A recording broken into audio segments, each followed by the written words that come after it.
tenemos la oportunidad de estar hoy aquí, estar trabajando para el Señor y trabajando para ustedes. Me da mucho gusto poder ver que algunos están conectando ya y gracias a Dios que lo están haciendo. Y bueno, el día de hoy la conferencia efectivamente se llama Espiritualidad en tiempos de crisis. Y quiero comenzar por algo bien simple, primero, antes que nada, hacer saberte que la espiritualidad no tiene nada que ver con conceptos erróneos, como el ser religioso. Vemos personas que son religiosas, no solo cristianas, religiosas de cualquier otra cuestión de credo que tengan. Y ser espiritual no es ser religioso. Ser religioso están pues básicamente basados en ritos, hacer cultos, costumbres, tradiciones, hacer sacrificios para tener el favor de Dios. Y todo esto es sin tener el respaldo de la palabra, de lo que está escrito y no interpretando bien la palabra de Dios. También entendemos por esto de religiosidad como algo muy antiguo, como algo ya añejo, como algo ya empolvado. Sin embargo, la religiosidad puede ser muy moderna y no deja de ser religiosidad. Ser moderno no es no ser religioso. Ser moderno puede ser la persona que está hundida en la religiosidad, tratando de estar al día. Estar a la moda no significa no ser religioso.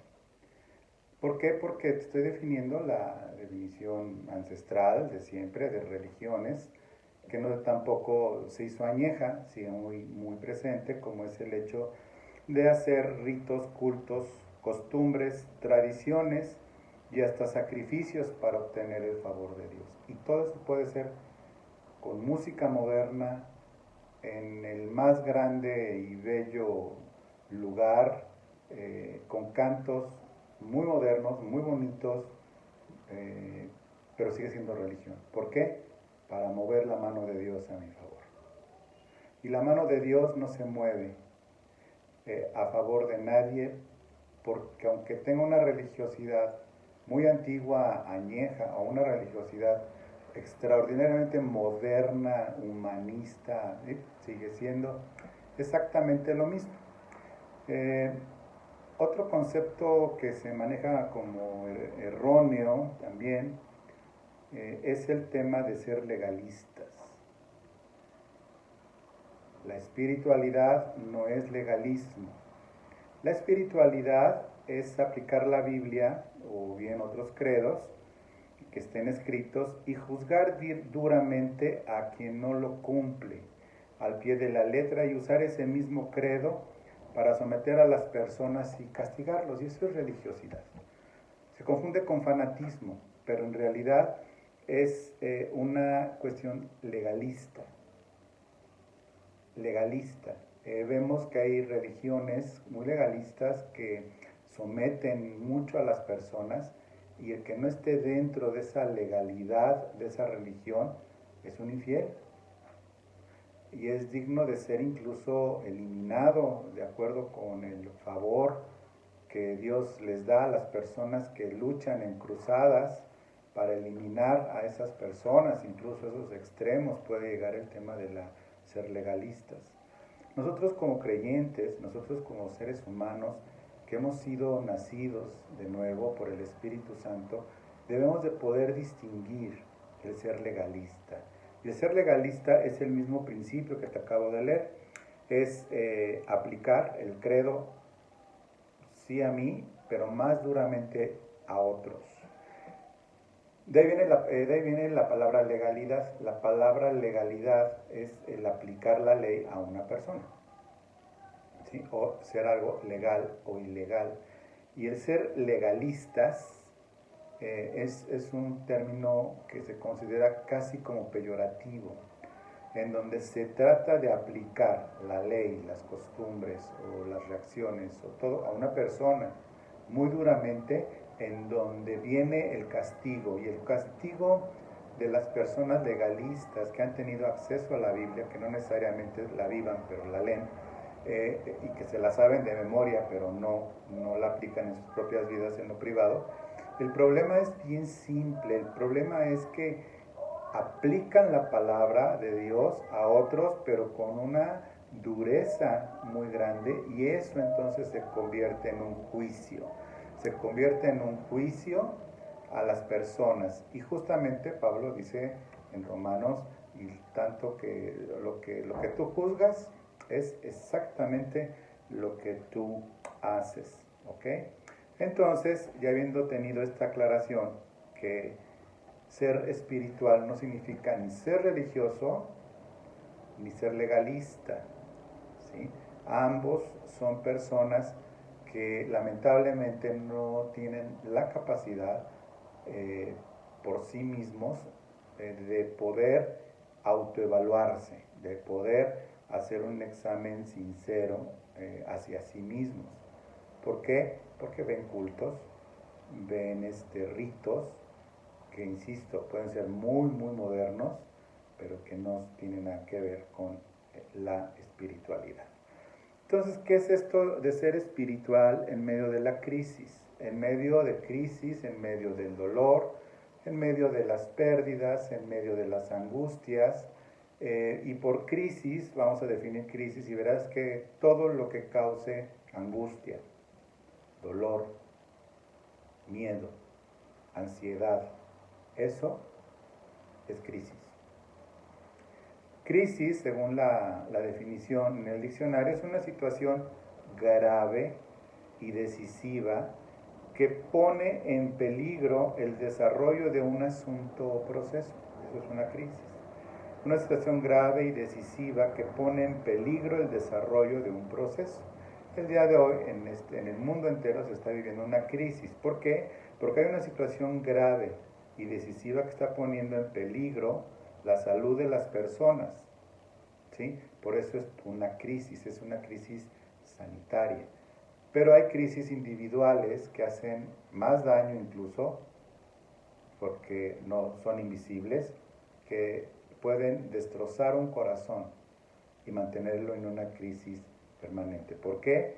Porque se toman decisiones, o son decisiones graves, situaciones graves, y ponen en peligro el desarrollo de la vida de la persona, ponen en peligro el bienestar de la persona. Entonces, a eso le vamos a llamar crisis, y es de acuerdo con el diccionario.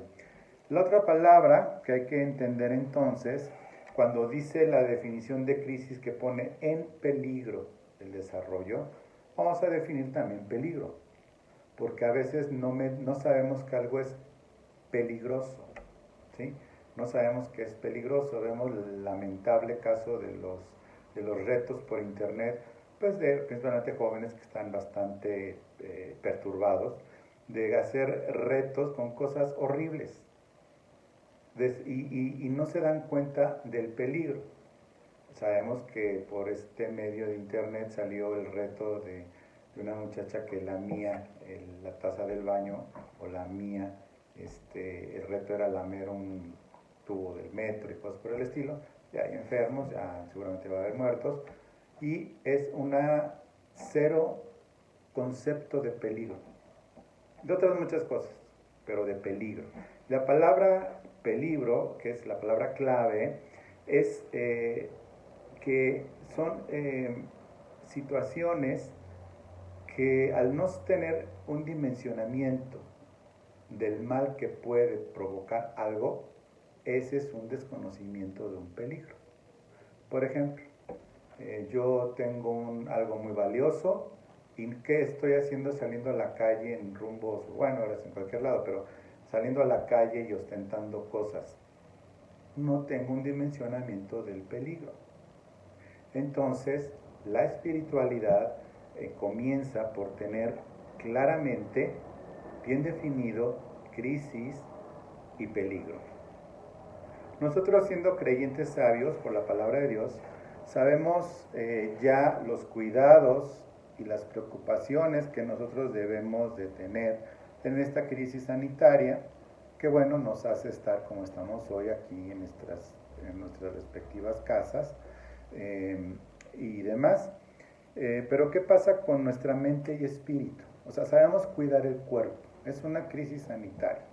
En teoría, estamos aquí porque sabemos cuidar el cuerpo, sabemos cuidarnos de guardándonos en casa, de todas las cosas que ya se han dicho y se han dicho mucho y que están creando una psicosis a nivel mundial por este asunto, pero sabemos guardarnos. ¿Qué estamos guardando? El cuerpo. Pero ¿qué pasa con la mente y el espíritu? Bueno, esta crisis sanitaria, que es un virus físico, puede afectarnos a un grado terrible. La respuesta es que físicamente no. Si nos cuidamos, pues no. Yo no soy parte de la estadística del 70% a nivel mundial que le debe de dar esta enfermedad y salir. No, ¿por qué? Porque el Señor me guarda de la prueba y adicionalmente estoy haciendo mi parte, que es cuidarme físicamente. Pero estamos aquí para ver el tema del espíritu y del alma, porque la espiritualidad comienza en el espíritu, a través del alma, y se manifiesta en el cuerpo. La espiritualidad que trata de comenzar por el cuerpo y la mente, eso es justamente con lo que empezamos. Religiosidad y legalismo. La verdadera espiritualidad, como su nombre lo indica, ¿en dónde surge? En el espíritu. En un espíritu vivo, no en un espíritu muerto. Y me refiero por un espíritu vivo de los que hemos sido salvados por nuestro Señor Jesucristo. Entonces, sí, efectivamente, nos puede afectar esto emocional y también espiritualmente. ¿Por qué también espiritualmente?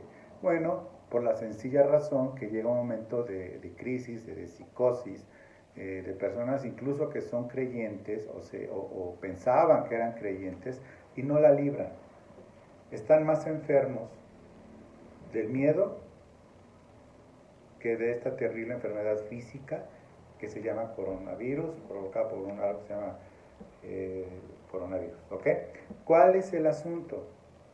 Que la enfermedad física está totalmente en manos del Señor, cuidándonos nosotros. ¿Sí? Ya se supo de 2 pastores que padecen de eso y demás, pero no vamos a entrar en discusiones de que entonces qué, los pastores, ya yo no sé. Puedes conseguir sus teléfonos y preguntarles si te contestan, oiga, ¿usted pues qué pastor tiene coronavirus? Yo no lo sé. Ni lo va a juzgar, ni es nuestro asunto. Pero hay personas más afectadas ya en el corazón, ya en el espíritu.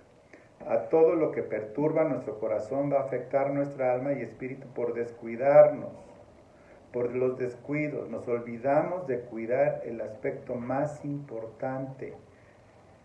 ¿Podrá alguien estar totalmente sano del coronavirus, de un dolor físico? Podrá estar en perfectas condiciones físicas, pero tiene miedo. Y el consejo del Señor al respecto, que en realidad es un mandamiento, vamos a dejarlo ahorita a nivel de consejo, lo vemos en un ya por muy conocido versículo, que es Juan 14:1. Juan 14:1, te lo voy a leer, el Evangelio de Juan 14:1 dice: no se turbe vuestro corazón, creen en Dios, también crean en mí. Entonces yo me pregunto, ¿qué tiene que ver el no turbarse el corazón? No debería decir, no se turbe su corazón ni tengan miedo, entren en una cuarentena perpetua. Dice, no se turbe su corazón ni tenga miedo, crean en Dios. O sea, sé que el resultado de creer en Dios es el elemento necesario y básico para no tener miedo. Pues de acuerdo con el Señor dice, sí, no se turbe vuestro corazón, crean en Dios y también crean en mí. Eso es Juan 14:1. En el mismo capítulo, en Juan 14, pero en el versículo 27 y 28, también es muy conocido esto. La paz os dejo, mi paz les doy. ¿Sí? Y hasta ahí, ¿no? Y la paz sea contigo y ¿no? O sea, eso tampoco lo vamos a juzgar ni nada. Dice, la paz os dejo, mi paz os doy. Coma, punto y coma, perdón. Yo no se las doy como el mundo la da. ¿Acaso el mundo puede proporcionarnos paz? Sí, por eso es la necesidad de dinero. Porque entre más dinero, la persona tiene más paz, que en realidad es menos miedo, no es paz. ¿Por qué? Porque pues se puede pagar un hospital, puede hacer muchas cosas, puede ir y venir y hacer demasiadas cosas que otros no pueden, tener viajes a hospitales en el extranjero, que ahorita todos están llenos, y demás, ¿ok? Pero en realidad el mundo da un tipo de paz que en realidad es tranquilidad, ¿sí? Pero no es esa paz, dice después Jesús en el mismo versículo, no se turbe vuestro corazón, ni tenga miedo. Y en el versículo 28 dice, habéis oído que yo os he dicho, voy a vosotros y vengo a vosotros. Si me amarais, os amaríais regocijándose porque yo he dicho que voy al Padre, porque el Padre es mayor que yo. Y es entonces aquí en donde entra algo teológico sumamente importante, y es la paz que Cristo nos dio es legal, no es un legalismo, porque Cristo murió, al tercer día se levantó, y por eso nos adelantó, yo les doy mi paz. Antes de morir se oye extraño. O sea, ¿cómo me está dando mi paz, su paz, y todavía ni siquiera había muerto? Se preguntaban, bueno, supuestamente hubieran podido preguntarse los discípulos en ese momento. Es porque hay que leerlo completo. No se turbe su corazón y tenga miedo. Han oído que voy y vengo a ustedes. Si me amaran, ya se habrían regocijado, porque he dicho que voy al Padre y el Padre es mayor que yo. Entonces la paz que el Señor nos dejó es mayor que lo que pudiéramos nosotros imaginarnos, más allá de un saludo que hoy está prohibido con mucho gel antibacterial. Es la paz porque Jesús se presentó al Padre. Entonces esta paz hace que nuestro corazón, y por corazón estoy hablando alma y mente y emociones, no estén turbadas, no estén perturbadas, no estén alteradas, no estén al borde de un colapso. Nosotros los creyentes podemos vivir en una estabilidad emocional, mental, física y sobre todo espiritual por la legalidad que tenemos, no legalismo, por la legalidad que tenemos de la paz de Cristo. Entonces, ser espiritual en medio de la crisis es no turbarse en medio de la crisis, no turbarse en medio de esto. Cuando dice entonces el Señor que mi paz les dejo, mi paz les doy, hace que ser turbado. Jesús habló de ser turbado, no se turbe su corazón. Mira, la palabra turbado o perturbado, más actualizado en este castellano, es la palabra tarazo en griego, la palabra tarazo en griego, y significa literalmente, fíjate bien, dice, no se turbe su corazón, y turbar significa en el idioma original griego, aunque Jesús lo dijo en arameo, pero es la misma palabra, agitación, alborotar, conmover hacia mal, no conmover de emoción, así del llanto, de felicidad, o así, atemorizamiento, y al mismo tiempo Es increíble lo que significa esta palabra, quedarse perplejo.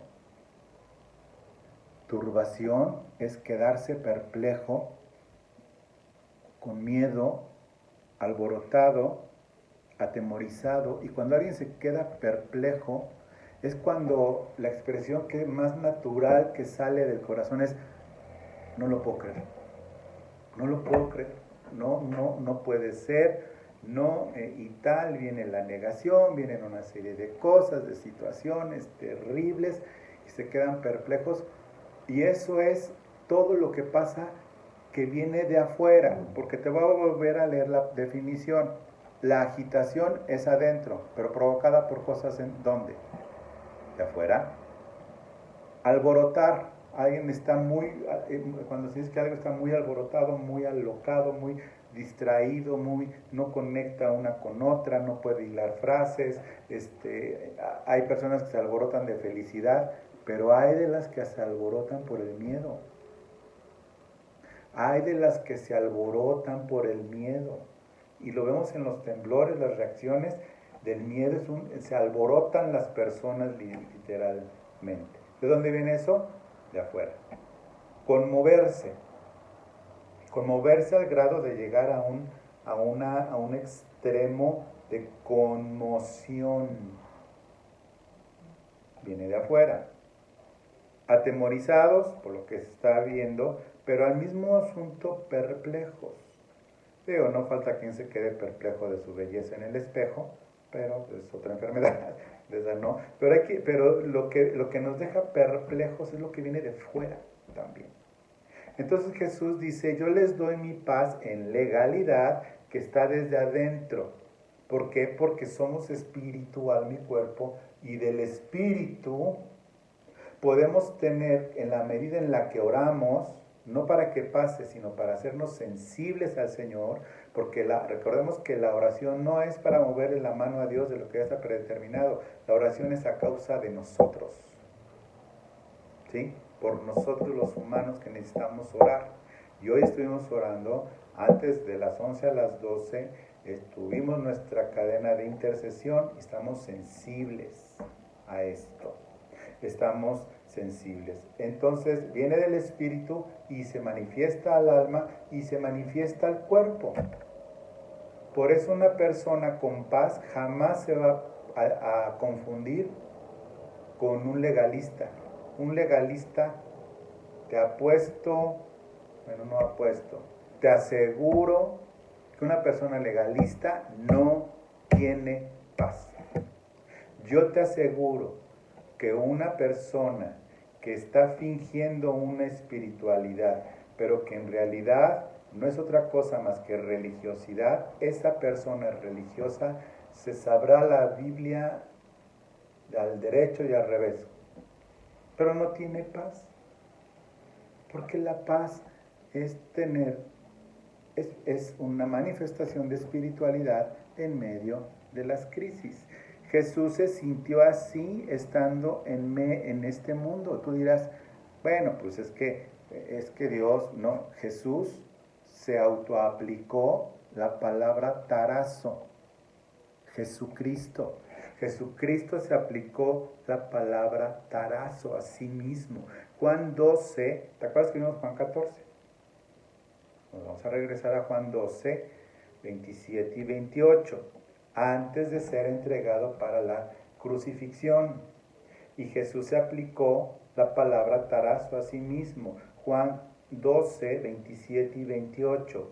Dijo Jesús: ahora está, ¿qué? Turbada, tarazo, mi alma, porque sabía lo que venía. Jesucristo lo sintió. Eso con lo que no te puedes identificar con Dios.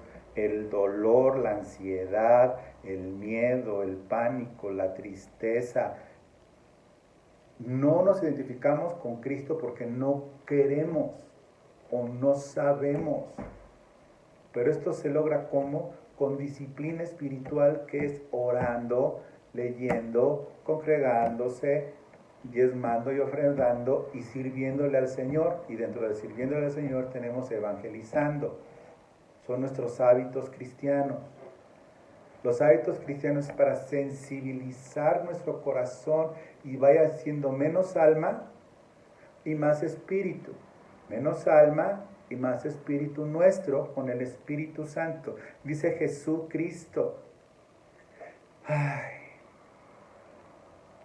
ahora está turbada mi alma. ¿Y qué diré? Padre, sálvame de esto ahora. ¿Qué dirás? Padre, sálvame de este dolor. Padre, sálvame de esta pérdida. Padre, sálvame de esta angustia. Padre, sálvame de este miedo. ¿Qué diré? Sálvame de esta hora, dice Jesús. Sálvame de esta hora, que significa sálvame de la cruz. Dice Jesús en el mismo versículo, mas para esto he llegado a esta hora. Mira, yo no sé cuál sea tu superhéroe favorito, pero ninguno, absolutamente ninguno, fue tan hombre y tan Dios como Jesucristo.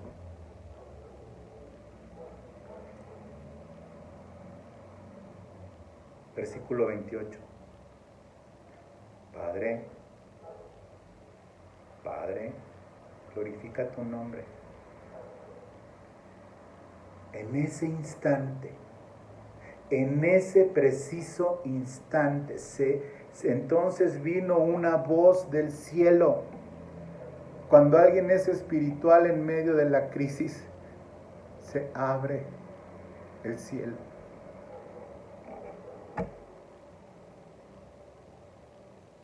Se abre el cielo, mis queridos.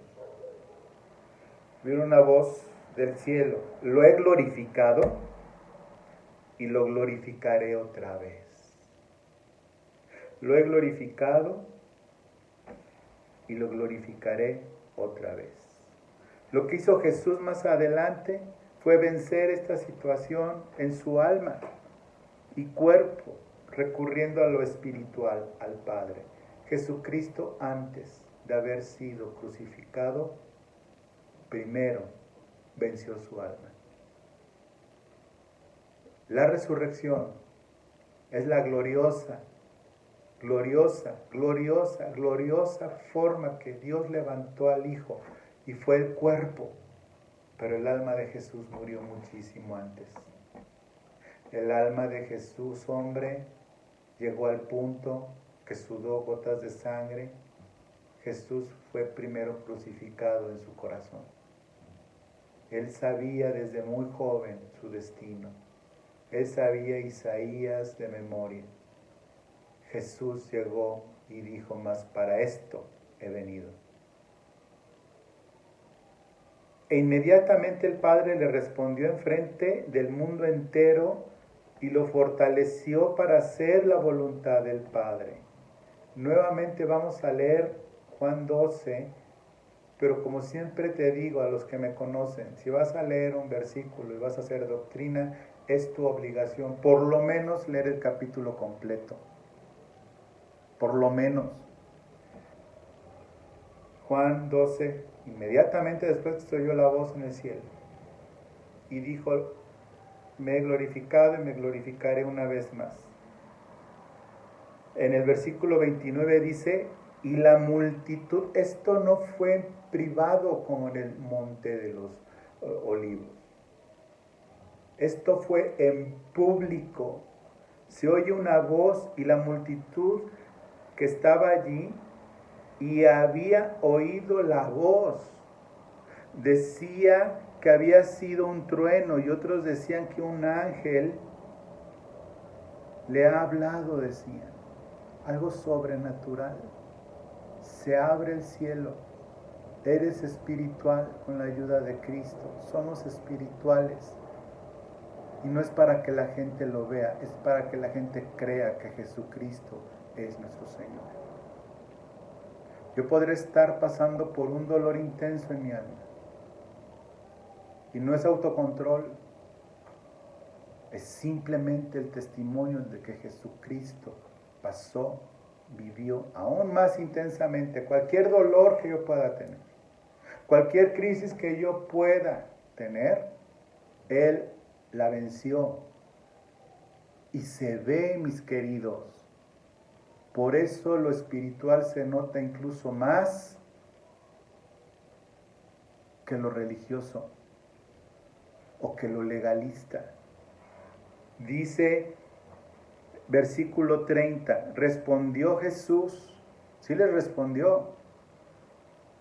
Y fíjate que no les dijo, ya ven cómo sí soy el Hijo de Dios, ya ven cómo sí soy bien espiritual, ya vieron, a ver si ahora sí creen. No, dijo en el versículo 30, respondió Jesús y dijo, no ha venido esta voz por causa mía, sino por causa de ustedes. El reino de Dios se mueve con personas espirituales y se mueve no con señales de risa, alegría. No sé si existe el mambo cristiano, pero seguramente ya va a haber. Y tampoco es una cuestión de que si se oye una voz del cielo, reprendes el coronavirus y haces y dices y el coronavirus se va para allá, se va para acá. Esa persona está rumbo a un hospital psiquiátrico. Porque aparte de todo no pasa nada. Los que reprenden huracanes y enfermedades y pestes y hacen, suben, bajan, fantasías. Eso no es ser espiritual, eso es estar enfermo, mis queridos. Es una enfermedad muy peligrosa, psiquiátrica. Esto ha venido por causa de ustedes. Viene el versículo 31 y verás que no estoy siendo nada duro con lo que estoy diciendo, ni tampoco estoy juzgando a otros. Por el versículo 31 Jesús lo dijo, y lo dijo a quien debería de decírselo. Versículo 31, ahora es el juicio de este mundo. En ese momento empezó el juicio de este mundo. En ese momento comenzó el juicio y por eso estamos como estamos y por eso ahorita estamos viendo esto sin podernos juntar. Porque ya empezó desde ese momento el juicio de este mundo y dice, ahora el príncipe de este mundo será echado fuera, y en ese momento empezó el proceso de ser echado fuera, Satanás. En ese momento comenzó. La paz en medio de la crisis, el no estar turbado, no estar perturbado, sino tener esta paz y esta manifestación que incluso se hace física a las personas. Al identificarse con Cristo y pedir su socorro, Él se compadece de nosotros, y el dejar de estar turbado es por el poder de Dios. Dice que nos acerquemos al trono de la gracia para hallar gracia y oportuno socorro. Gracia y oportuno socorro. Porque Él fue tentado en todo, pero sin pecar. Ser espiritual es identificarse con Cristo y andar con el Espíritu. Esto evidentemente va a traer efectos sobrenaturales en nosotros. En primer lugar, se manifiesta la paz que ya nos dio el Señor. Algo sobrenatural que se manifiesta en nosotros y se ve, nuestro ritmo cardíaco empieza a disminuir, empezamos a ver colores, empezamos a oler cosas que no sabíamos, empezamos a tener una sensibilidad espiritual, empezamos a dejar de sufrir. El otro efecto sobrenatural es que su propósito en nosotros se hace firme y actuamos con convicción para llevar a cabo su voluntad. Jesús dijo, ¿acaso, Padre, por favor? Pero fíjate, acuérdate que lo que dijo Jesús en la convicción, versículo 27 de Juan 12, ahora está turbada mi alma, ¿y qué diré? Padre, sálvame de esta hora. Dijo, no, mas para esto he llegado a esta hora.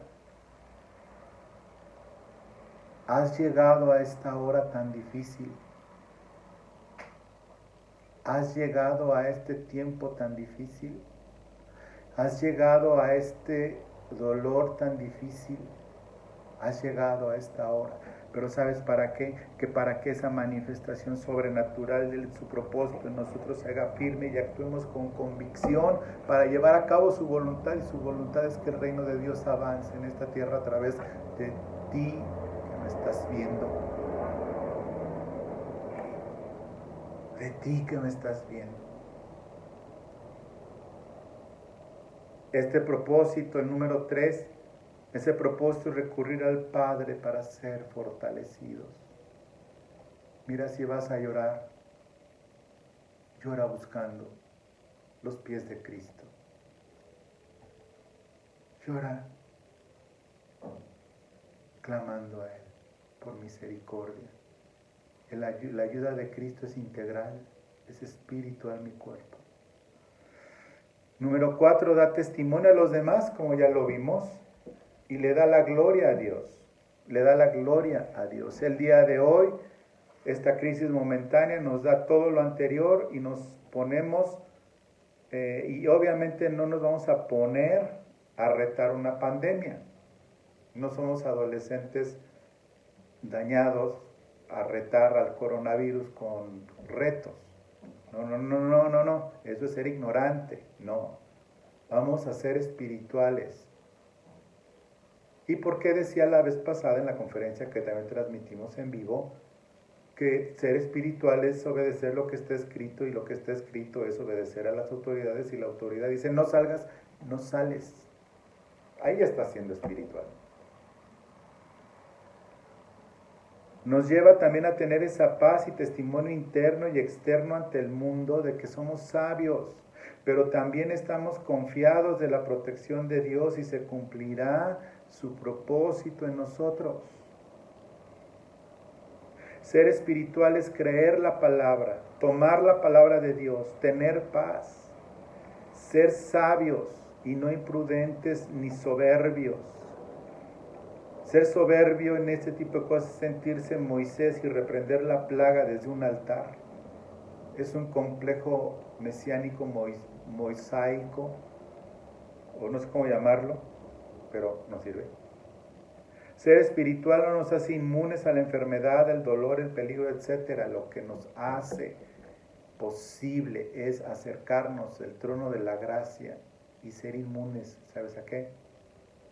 Ser inmunes a dejar al Señor atrás.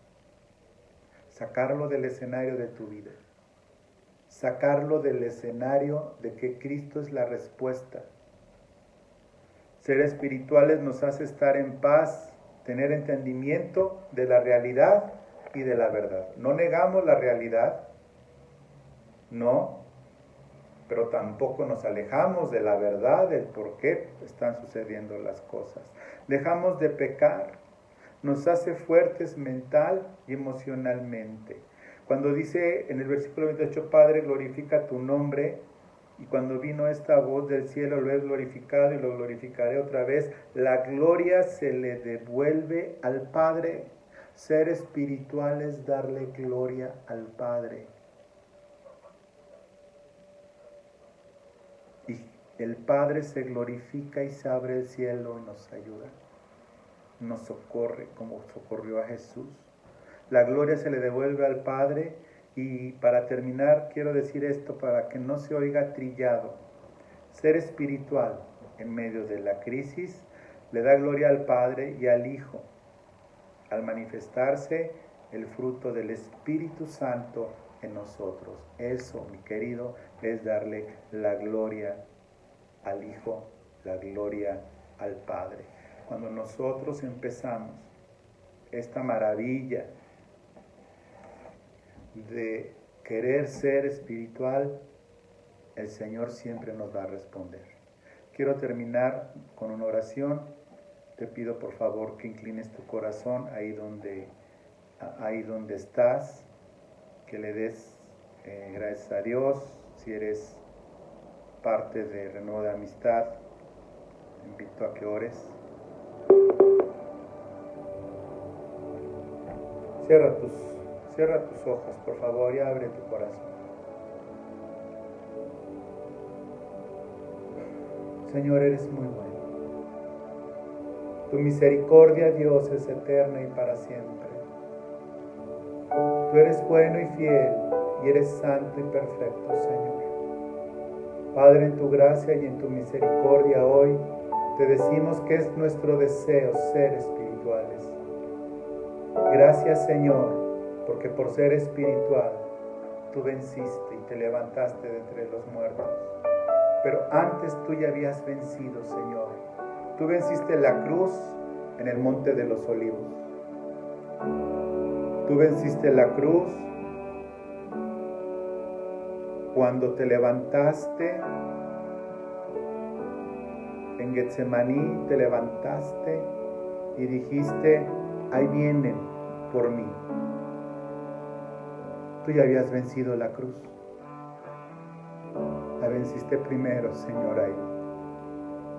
Tú la venciste, Señor, siendo espiritual. Hoy, Señor, con todo nuestro corazón, hemos entendido cuál es nuestra cruz. Hemos entendido, Señor, tu propósito.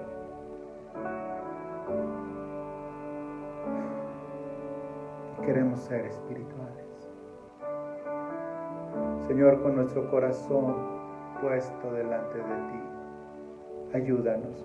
Ayúdanos, Señor, a darle la gloria al Padre, darles gloria a ti por tu Espíritu Santo y ser espirituales en medio de la crisis, sabiendo que tú eres, Señor, el que nos sustenta, nos sostiene.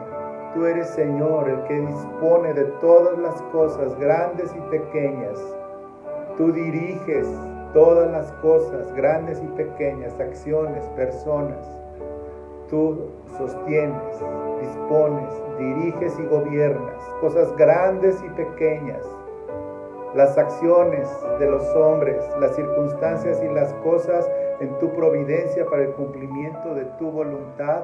Y hoy en medio de esto, Señor, sabemos que tu gracia y tu misericordia nos llenan. Yo te encomiendo a mis hermanas y hermanos que están viéndome. Yo los bendigo en el nombre de Jesús, no en mi nombre, porque mi nombre no es nada y es como la hierba, hoy está y mañana no está. Pero sí en el nombre de Jesús, el que vive y permanece para siempre, el único y verdadero Dios. En el nombre de Jesús. Así es. Gracias, Señor, en el nombre de Jesús. Bueno, mis amados, mis queridos, les amamos con todo nuestro corazón y que Dios les guarde y les cuide. Quiero dejarle en manos de la pastora. Dios te bendiga. Muchas gracias.